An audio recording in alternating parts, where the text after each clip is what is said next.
WNBA continues to get the kind of attention they shouldn't want. All right, again, Colin Cowherd is making a point to talk about the WNBA again. He does it now multiple times a week, but only when it comes to one player, or in this case, one player and what it is the rest of the league is doing to her. Apparently, the idea of trading Caitlin Clark has gone from a wild rumor to an actual discussion. Just as Indiana finally started calming down, Colin Cowherd jumped right into the middle of the speculation and added even more fuel to the fire. That's what he does. He brings strong opinions, and this one could ignite a full-blown basketball debate. Is he exaggerating the situation? Without a doubt. But the bigger question is, does he have a point? And that's where the conversation gets really interesting.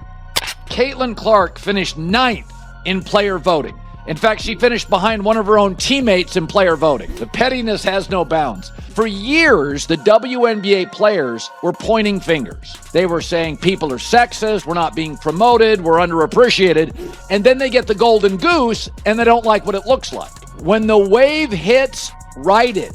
They wanted to fly private. They wanted to be more popular. They wanted sold out arenas. They got it. I wouldn't have guessed that Caitlin Clark would be this. Here we are once again, watching the WNBA find another creative way to create unnecessary chaos. Instead of focusing on improving rosters, expanding the audience, or building the league, the conversation has somehow shifted toward another shocking storyline. And the latest idea being thrown around? Trading Caitlin Clark away like she's just another asset on a transaction list and pretending it's some kind of smart basketball move. The impact wouldn't just shake Indiana, it would send shockwaves through the entire league. A decision like that could create massive backlash and turn into a complete disaster, exposing even more questions about the direction and management of the WNBA. This is clearly them cutting her down, because when you look at fan voting, obviously Clark is one, right? Because she has the most fans in the league. So that clearly biased. You go to the media voting. She was 3. She was 3. That actually makes sense. I agree. She's not having the best of years this year. She's actually, her shooting is down. Exactly. There's been a number of situations that she's just not played her best ball.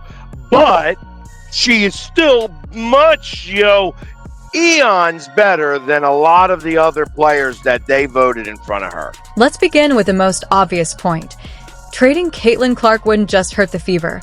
It could damage the league's biggest source of attention and revenue. This goes beyond losing a talented player. It's about losing the biggest storyline driving interest around the WNBA. Clark isn't simply putting up stats on the court. She's become a major force behind the growth of the franchise and has played a huge role in bringing new eyes to the league. From packed arenas and rising merchandise sales to non-stop media coverage, her influence is everywhere. Nearly every major moment connected to the league carries her impact, and her presence has become one of the biggest engines behind the WNBA's current spotlight. A university professor in finance looked up the value of Caitlin Clark for the WNBA. This is insane. So this year, last season in the WNBA, Caitlin Clark was 26.5% of all economic activity as a rookie on the worst team in the league when she entered it.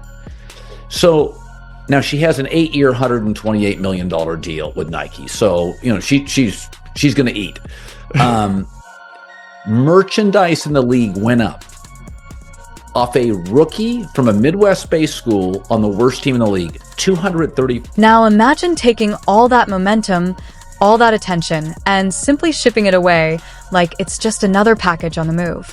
That kind of decision would have fans throwing their remotes, canceling subscriptions, and maybe even switching to another sport out of frustration.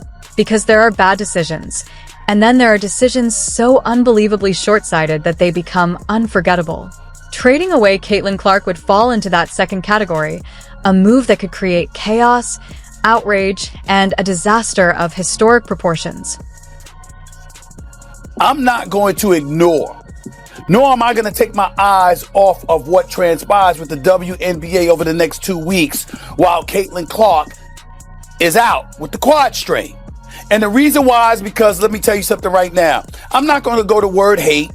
I'm not going to be out there like RG3 was saying that Angel Reese hates Caitlin Clark or other players hate Caitlin Clark. But I will say this.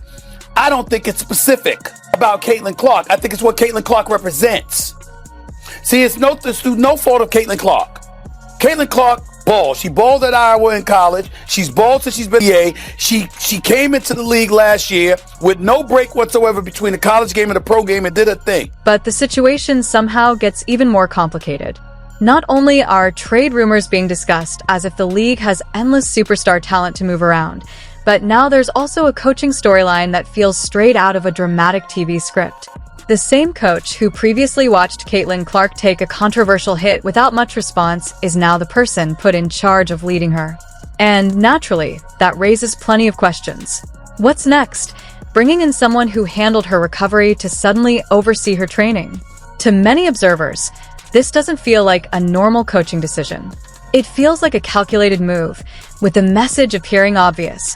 Reduce the spotlight, limit the star's influence, and frame it as a team-first approach. But fans are paying attention. The argument isn't just that Clark was removed from games, it's that she has been pushed to the side behind the scenes. The front office didn't simply hire a coach.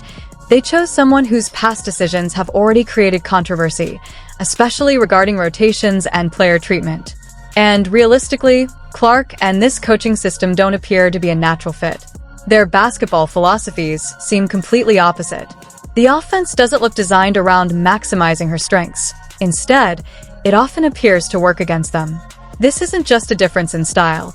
It feels like a full-blown battle of philosophies.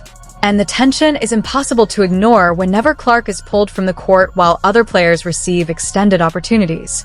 Caitlin Clark had another, whatever you want to call it, confrontation in a WNBA game. Like, why is this happening? The Caitlin Clark phenomenon is one that I got wrong. I never really thought that Caitlin Clark would make the difference that she has in college basketball or in the WNBA. What other sports analogies are out there that are in any way similar to the impact that one individual has had on a larger sporting universe? Tiger was... Why would a league that finally has millions of eyes watching suddenly start making decisions like this? The answer, according to critics, is simple. Control. Control the story. Control the superstar. Keep the audience engaged, but never allow one player to become too powerful or influential. Because a player with real leverage can change the entire balance of power, and that's something organizations often struggle with. So when you can't slow down the momentum naturally, the next move is to put someone in place who can manage it. Wrap the decision in a professional image, call it development, and present it as what's best for the team. But the only thing developing, critics argue, is frustration among fans and a growing list of questions about the organization's decisions. This coach wasn't just hired. She was placed in a position that could dramatically shape Clark's role and future. And if the situation feels suspicious to many people, it's because the moves have created plenty of reasons for fans to question the direction. This isn't simply a normal rebuilding process or a young player learning the league. To many supporters, Clark isn't being allowed to naturally grow. She's being restricted and held back. The argument is that this goes beyond basketball decisions. It has become a battle involving strategy, influence, and power. The biggest criticism is that the team claims it is taking the careful approach, but true caution would mean building around your most impactful player, not limiting her abilities and hoping nobody notices. She doesn't always get the consistent great star whistle. I think they're still kind of figuring out how to officiate her. Right? Like when I've said this for years when I covered Shaq and went to Shaq got fouled more than anybody I've ever seen. I mean, it was insane. People bounced off Shaq. Jokic complains constantly. Like, people are bouncing off me. She doesn't quite get as favorable a whistle as you think. So I think neither does Steph too. That's the funny. This isn't some strategic game of chess. Critics argue it looks more like a deliberate effort to limit a superstar's impact. The fans notice it. The analysts notice it. Social media notices it. Even the people sitting in the stands can see something feels off. Meanwhile, the rest of the league would likely love the opportunity to bring Caitlin Clark into a situation where she's fully embraced. Imagine the attention and ticket demand if she joined a franchise that built around her instead of constantly questioning her role. Put her in Las Vegas, and the excitement would explode. Send her to New York, and she could become the face of the city's basketball scene overnight. But keeping her in Indiana while failing to maximize her potential could mean wasting one of the biggest opportunities the league has ever had. And yet there are still people suggesting trading her would somehow benefit the team. The question is, benefit who? The draft position? The backup players? The merchandise department trying to keep up with demand? Because without Clark, Indiana wouldn't simply be rebuilding. Critics argue the franchise would lose much of the attention that has transformed it. She's the reason national audiences are tuning in, the reason casual fans are learning the game, and the reason more people are talking about the WNBA than ever before. A player who creates that level of impact isn't someone you move away. She's someone you build around and protect as one of the league's most valuable assets. So we all know who Caitlin Clark is. She's the golden goose, laying those golden eggs for the WNBA to prosper. Well, a lot of times we notice that the WNBA is resisting this golden goose and resisting this bump and this force of nature, which is Caitlin Clark. So we're going to dive deep into that. What's behind that? Is jealousy, envy, pettiness, all the above, more than that? We're going to have to go. If the goal is to slow down Caitlin Clark's rise, critics argue that limiting her playing time would be the easiest way to start. And bringing in someone viewed as a rival or a poor fit would only make the situation even more controversial. Of course, everything would have to be presented carefully. Polished press conferences, carefully chosen words, and phrases like system fit, development, and team balance to make the decision sound reasonable on the surface. But critics believe the bigger picture tells a different story. It can feel like a calculated attempt to reduce the excitement surrounding Clark, slow down her influence, and maintain the existing power structure, even if it comes at the cost of winning games and frustrating fans. So, this argument isn't really about being patient with a young player or allowing time for growth. It's about power.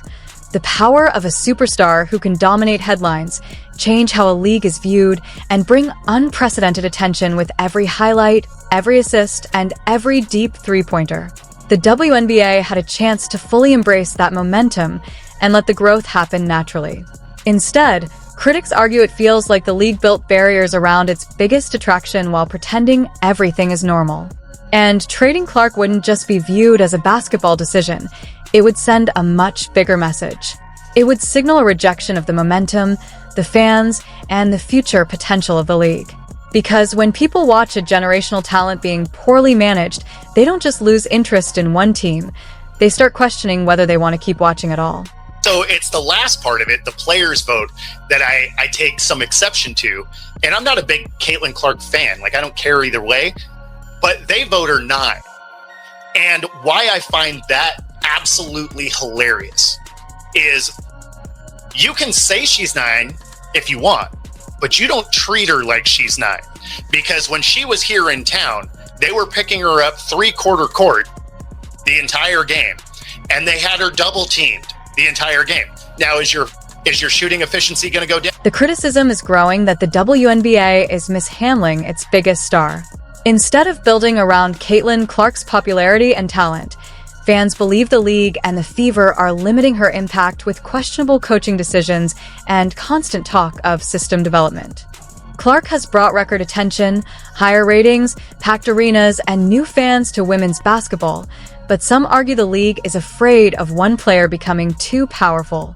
The result, according to critics, feels less like player development and more like an attempt to control the spotlight. If Clark eventually chooses to leave, they believe it won't just be a loss of a player. It would mean losing the biggest force driving the WNBA's current momentum.